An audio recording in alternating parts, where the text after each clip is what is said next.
Throughout this week, we will continue to zoom in on the Moon Jae-in administration's key policy objectives. On the second installment of our five-parter, Connie Kim breaks down the plans for peace and prosperity on the Korean Peninsula for the next 5 years.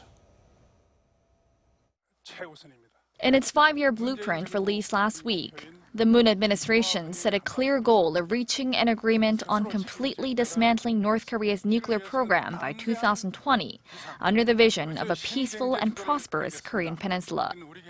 To this end, the government plans to devise a comprehensive strategy for freezing the North's nuclear programs, ultimately leading to a complete denuclearization. This is in line with President Moon Jae-in's phased and comprehensive approach on North Korea, as revealed following his summit with President Trump at the White House.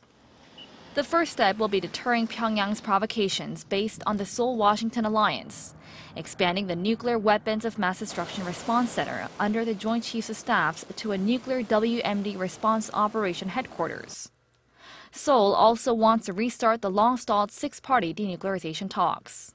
Once there's progress on the nuclear front, South Korea plans to draw a new economic map connecting the two Koreas.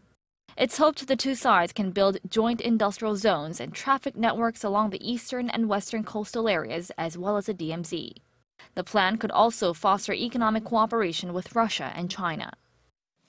In the military front, the new administration put forth its plan to acquire wartime operational control of Korean forces from the U.S. at the earliest date, giving flexibility from his campaign pledge of acquiring it by the end of President Moon's 5-year term that ends in 2022.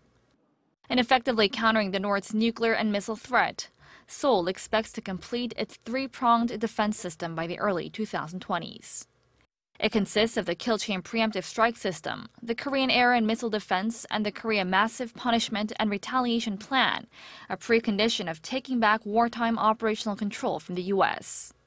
While there's criticism that the Moon administration's North Korea policy may be too optimistic, Seoul hopes to start a virtuous cycle of improved inter-Korean relations and eventually solve the nuclear issue. Connie Kim, Arirang News.